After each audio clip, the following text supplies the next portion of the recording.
Hello friends, welcome back to investment की यात्रा। आज हम बात करेंगे साउथ इंडिया बैंक पे। अभी ये ट्रेड कर रहा है 29.80 पे। आगे कैसे ट्रेड कर सकता है, टारगेट क्या होंगे, स्टॉप लॉस कहाँ पे होगा और किसके बाद ये नीचे की तरफ तेज आ सकता है, तो पूरी बात करूंगा। साथ में आपको फाइनेंशियल्स भी दिखा दूंगा, साथ में हम इसकी वॉल्यूम पे बात करेंगे। तो पूरा आपको डिटेल्ड एनालिसिस मिलेगा, ताकि आप अगर आपके पास ऑलरेडी होल्ड है या इन्वेस्ट करने का सोच रहे हो तो आपको पूरा एक गाइडेंस मिले। क्योंकि मेरा मेन मोटिव एजुकेशनल पर्पस के लिए यही होता है कि आपको गाइडेंस मिले, आपको चार्ट रीड करना है। और ये जो वीडियो है सिर्फ एक एजुकेशनल पर्पस के लिए है, मेरा कोई रिकमेंडेशन या व्यू नहीं है। मैं सिर्फ एक एजुकेशनल पर्पस के लिए अपना व्यू शेयर कर रहा हूँ। बाकी आपकी मर्जी, अपना खुद का एनालिसिस करें, अपने फाइनेंशियल एडवाइजर से पूछें, तभी कोई भी ट्रेड लें।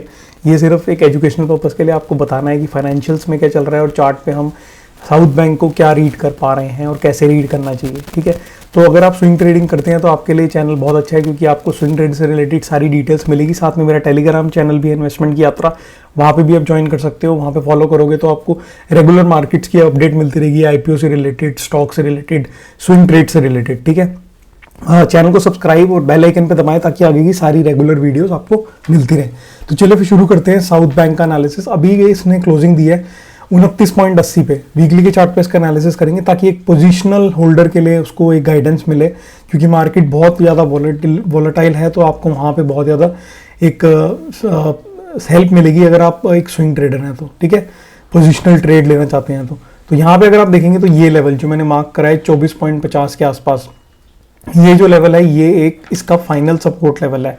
क्यों मैं बात कर रहा हूँ, क्योंकि आप 2010 से देखेंगे, यहाँ पे इसने रेसिस्टेंस ली, यहाँ पे रेसिस्टेंस ली, यहाँ पे रेसिस्टेंस ली, फिर यहाँ रेसिस्टेंस ली, यहाँ रेसिस्टेंस ली, यहाँ पे रेसिस्टेंस ली, यहाँ रेसिस्टेंस ली, ये लेवल पे रेसिस्टेंस ली, उसके बाद यहाँ 2023 में भी रेसिस्टेंस ली और यहाँ फिर सपोर्ट लिया।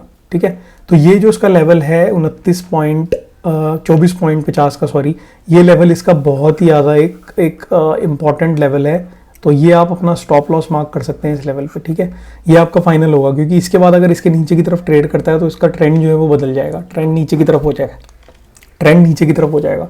तो इसमें फिर आपको एग्जिट ही करना पड़ेगा, जो मेरा व्यू है। ठीक है, तो मेरा व्यू यही है कि 24.50 के बाद ये बहुत वीक जोन में चला जाएगा, क्योंकि ये पुराने वाले लेवल पे अपने आ जाएगा, जो 2010 से यहाँ पे एक रेंज बना के घूम रहा था।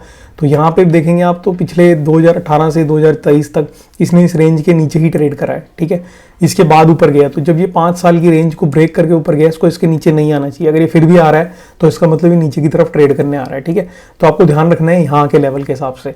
दूसरी बात, अगर मैं इसमें बात करूं कि किस लेवल के ऊपर ये तेज हो जाएगा, मतलब किस लेवल के ऊपर नए होल्डर्स अपनी पोजीशन बना सकते हैं, या अगर कोई ऑलरेडी होल्ड कर रहा है तो उसको किस लेवल के ऊपर इसे जरूर होल्ड करना चाहिए, तो वो लेवल है ये।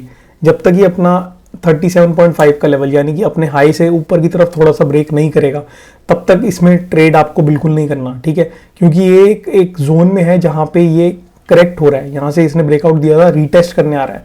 अब रीटेस्ट इसका इस लेवल पे भी हो सकता है, ये जो लेवल है यानी कि 29 के आसपास रीटेस्ट करके ऊपर की तरफ जा सकता है, या फिर रीटेस्ट 24.5 पे भी करने आ सकता है।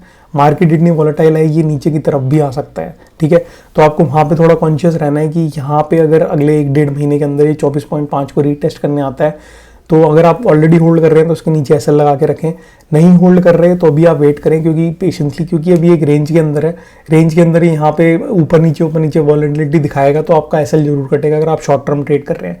लॉन्ग टर्म कर रहे हैं, लॉन्ग टर्म के लिए ट्रेड लेना है, मीडियम टर्म के लिए लेना है, तो आपको वेट करना चाहिए, क्योंकि आपको और सस्ते में भी शायद ये मिल सकता है, क्योंकि अभी करेक्टिव मोड में है ये, टाइम वाइज भी, प्राइस वाइज भी। तो टाइम वाइज अभी इसने इतना करेक्ट नहीं हुआ है, बट प्राइस वाइज आपको दिख रहा है कि इसमें करेक्शन हो चुकी है। 37 के आसपास से वापस आपको 29.8 पे मिल रहा है। ठीक है, तो यहाँ पे आपका जो एक ब्रेकआउट लेवल है जिसकी मैं बात कर रहा था, वो ये है कि 38 का लेवल आप मान के चलें। 38 के ऊपर इसमें एक ब्रेकआउट देखने को मिलेगा, क्योंकि 2010 से अगर मैं इसको कंपेयर करूं तो 2010 से इसने अभी तक यही हाई मारा है। तो अगर ये हाई कटता है तो उसका कम से कम 13-14 साल का एक ब्रेकआउट होगा और आपको ऊपर जाते हुए दिखेगा। वो मैं बाद में बात करूंगा जब ये ब्रेकआउट करेगा।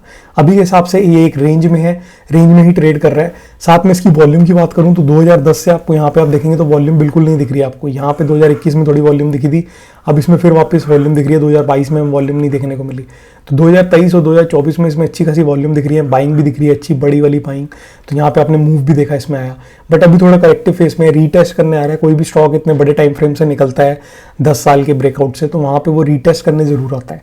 यहाँ पे आपने देखा स्टॉक निकला, रीटेस्ट करने आया, यहाँ देखा रीटेस्ट करने आया, यहाँ पे निकला फिर रीटेस्ट करने आया, यहाँ पे इसने इन सब लेवल्स को भी काटा है, ब्रेक किया है, तो ये रीटेस्ट करने आ रहा है। इसका शायद सपोर्ट यहीं तक होगा, सपोर्ट यहाँ ले सकता है। एक स्ट्रॉन्ग स्टॉक है, 2014 से 10 साल का सपोर्ट पे अपने आ चुका है, तो यहाँ सपोर्ट लेके वापस ऊपर की तरफ आपको जाता हुआ दिखता है। बट आपको थोड़ा पेशेंसली इसे होल्ड करना पड़ेगा ताकि आप इसके मूव को पहचान सकें और उसके हिसाब से अपनी पोजीशन को कम या ज़्यादा कर सके। तो इसका वीकली के चार्ट पे यही बात मेरे को लग रही थी। बाकी इसमें अगर हम डेली के चार्ट पे देखेंगे तो वहाँ पे हमें कुछ और शॉर्ट टर्म एनालिसिस मिलेगा, वो मैं बता नहीं रहा क्योंकि पोजिशनल ट्रेड है ये। इसमें आप शॉर्ट टर्म करेंगे तो आप कैसे कटेंगे क्योंकि रेंज में है, ठीक है। तो इसके बाद हम इसकी बात कर लेते हैं फाइनेंशियल्स की। फाइनेंशियल्स में क्या दिख रहा है, तो यहाँ पे आप देखेंगे साउथ इंडिया बैंक का फाइनेंशियल्स खुले हुए हैं। यहाँ पे FIS की जो होल्डिंग है वो इसमें आपको क्लियरली दिख रही है 14.68% की, जो कि मार्च में 14.58 की थी, तो ज़्यादा चेंज नहीं है। DIS की होल्डिंग 7.64 पे थी, अभी वहीं पे है। पब्लिक की होल्डिंग 77.77 थी, अभी भी 77.7 है, तो ज़्यादा होल्डिंग में चेंज नहीं आया पिछले साल से अभी तक। PNL की बात करूँ अगर मैं, तो PNL में भी आपको इसमें क्लियरली एक चीज़ देखने को मिलेगी। अगर क्वार्टरली हम इसका PNL देखें, ठीक है, क्वार्टरली PNL पे चलते हैं, तो क्वार्टरली PNL देखेंगे अगर आप, तो यहाँ पे आपको क्लियरली देखने को मिलेगा मार्च में 177 का करोड़ का प्रॉफिट था, ऑपरेटिंग प्रॉफिट, और यहाँ पे -70, 53 और -18, तो एक स्टेबल नहीं है प्रॉफिट, ठीक है। साथ में अगर आप मार्च में नेट प्रॉफिट देखेंगे 334 करोड़ का था, उसके बाद 202 करोड़ का, 275, अब 305, तो ये भी स्टेबिलिटी नहीं है। बट हाँ, एक इंक्रीज दिख रहा है आपको नेट प्रॉफिट के अंदर पिछले जून क्वार्टर से अभी तक दिसंबर क्वार्टर तक, पिछले 6 महीने में इसमें एक इंक्रीज देखने को मिला है। 2002 करोड़ से 305 करोड़ पे आ गया, ठीक है। अगर मैं वहीं इसकी बात करूँ इसके एक मार्केट कैप की, तो मार्केट कैप 7,790 करोड़ के आसपास की है, मतलब कि 8,000 करोड़ के आसपास की है इसकी मार्केट कैप, तो ठीक ठाक है साउथ इंडिया बैंक के हिसाब से। बाकी मेजरली तो जो हमने देखना होता है वो चार्ट पे दिखता है हमें, तो चार्ट मैंने आपको दिखा दिया है, चार्ट पे सारे लेवल भी बता दिए आपको, आपने नोट कर लिया होप सो। किसी भी चीज़ का इसमें डाउट है तो आप मेरे को कमेंट करके पूछ सकते हो, बट ओवरऑल अभी ये रेंज में है तो इसमें थोड़ा दूर रहें, करेक्ट होने दें इसे, और इसमें वॉच करें, इसको वॉच लिस्ट में ऐड कर लें, ताकि अगर आप ऑलरेडी होल्ड कर रहे हैं तो आपको एक गाइडेंस मिले, ठीक है। तो ये मेरे को बहुत सारे मैसेजेस आए थे, तो उस वजह से मैं वीडियो बना रहा हूँ साउथ इंडिया बैंक के। होप सो आपको अच्छी लगी हो, अच्छी लगी तो वीडियो को लाइक करें, चैनल को सब्सक्राइब करें। मैं मिलता हूँ फिर किसी वीडियो में, बेल आइकन जरूर दबाएं ताकि आपको आगे की सारी वीडियोस मिलती रहें। Thank you for watching this video friends, take care, bye.